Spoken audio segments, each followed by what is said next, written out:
Okay, I'm going to show you real quick how I go about animating a scene. The first thing that I will do in a scene like this is listen to the line of dialogue, which for this scene we have... Yeah, we were lucky to get out of there alive. And on top of that, we managed to not get in trouble. So that's the line of dialogue I've picked, and I'm going to animate to that just as an example. And the first thing that I always do is once I've got the shot set the way that I like it, or the way that I need it to, I'll go through and do lip syncing. I've got the mouth here, and it's its own layer here. And on this layer, it just kind of goes through different positions. I basically use time remapping in After Effects here, and all the keyframes are in hold position. And then that basically lets me go through frame by frame and adjust where I want the mouth to land. So I go through and find the position of the mouth that I need for that particular word or syllable. And what I've discovered after doing this is that I don't actually have to lip sync the mouth to the words exactly. If the dialogue is fast enough and the mouth is moving fast enough, it can kind of just flap where it doesn't have to actually land on the word. The only difference is if it's a word that gets held out or is punctuated, then I will lip sync to that. But for the most part, you can kind of get away with just having the mouth moving around as long as it's in time with the dialogue. So, yeah, we were lucky to get out of...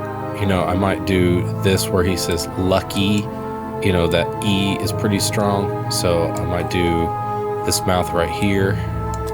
Yeah, we were lucky to get out of... There we go. So lucky. Yeah, we were lucky to... But then sometimes, because I don't have to lip sync everything, once I've got a number of mouth positions moving like this, I will actually just copy the keyframes and paste them. And so it just kind of loops the movement of the mouth. Yeah, we were lucky to get out of there alive. So I'll go through and I'll edit. Get out of there alive. Let's see, so we'll take that out. That looks like alive, and that holds for a few frames.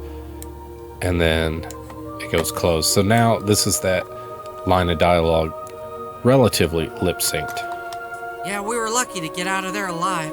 And on top of that, we managed to not get in trouble. So the next thing that I do is the eyes and the eyelids, because that's where a lot of the expression comes from, and the expression really goes with the dialogue. And for the keyframes, I always do a hold on keyframes so that each keyframe will just cut to a position. And the reason being that if you have a gradual keyframe on eyes, it gives them a weird dead look. So if it starts in this position and then a few frames down, we're moving the eyes over here, and then over here we move the eyes back. When it's got this sort of gradual automated movement in between the keyframes like this, it just, it looks very lifeless. It looks like, one of those cat clocks. So what I usually do is I just change the keyframes to a hold position. So when it gets to that keyframe, it just cuts to that movement. It just jumps to it. And I found that the characters don't need eyebrows because their eyelids kind of function the way that the eyebrows would, that you can get a lot of emotion. So if the eyelids are halfway down, he looks tired, or he's looking a little sarcastic. If you bring the eyes even further down, the eyelids, and then bring the pupils down here, you get, that's sadness. Then if you need alarm, you just pull the eyelids all the way up, and you can get a whole range of emotion just from the simple positions of the eyelids and the eyes. Yeah, we were lucky to get out of there alive. If there's a break in the dialogue or there's kind of a change of thought, then sometimes I'll use that as a moment to have the eyelids close. And the way I do that, I usually try to close the eyelids over an eye movement. And even though these are still in a hold position, I'll actually go through frame by frame, skipping every other frame. What they call animating on twos, where you skip every other frame. It gives a little bit of weight to certain things. It makes it feel a little more animated. And on top of that, just to kind of give it a little more life there. Yeah, we were lucky to get out of there alive. And on top of that, we managed to not get in trouble. With the mouth and with the eyes and the eyelids done, I just pretty much go down layer by layer. I'll do his head, then I'll do his body, I'll do his arms, and a lot of that just kind of feeds off of the dialogue. So starting with the mouth, then the eyes, and then letting the eyes kind of dictate what his head's gonna do. And so for the head movement, the only mechanic really that I use for the heads are the rotate right here. It's sort of pinned to his body here, and it rotates on his neck, you know. And so when his eyes move up here, I'll kind of tilt his head in that direction too. Lucky to get out of there alive. But like really the head movements and these other movements when they're talking, it just needs a little bit of something, but it doesn't need a whole lot. Yeah, we were lucky to get out of there alive. And on top of that, we managed to not get in trouble. So you see here where I've got the keyframes and his head just kind of rocks back and forth. It's a little unnatural, and one thing that I learned is that after you set keyframes in After Effects, if you select them, right click on them, you could change the keyframe velocity. And so I'm going to try incoming and outgoing velocity. I'm going to try 88%. And it just kind of gives it a little like, a speed up and a slow down to make it feel a little more fluid. Yeah, we were lucky to get out of there alive. And on top of that, we managed to not get in trouble. Yeah, and so, that feels a little bit better. And then I'll go through and kind of reposition everything so it doesn't feel so mechanical. I can go through and add more movement if I feel like it needs it. Yeah, we were lucky to get out of there alive. The next then that I'll do is his body. So when his head is moving and then his body's moving, it makes the character seem more flexible throughout and more fluid. We managed to not get in. It feels like he's all one flexible piece instead of separate solid pieces. Yeah, we were lucky to get out of there alive. And on top of that, we managed to not get in trouble.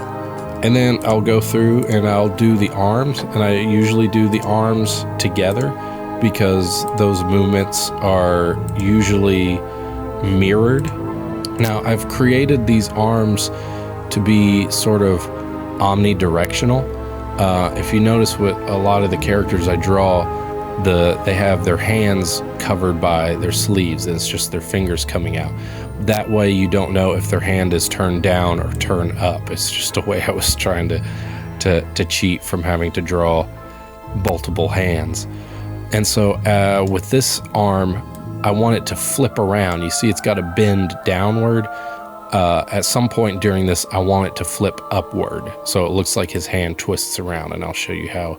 There's these different rotation options. And so it's going to look a little bit weird when I change it because you see it's flipping all the way around. So let's turn it to 180 degrees, negative 180 degrees. So I just need to pull that down with this keyframe so it kind of matches the frame before.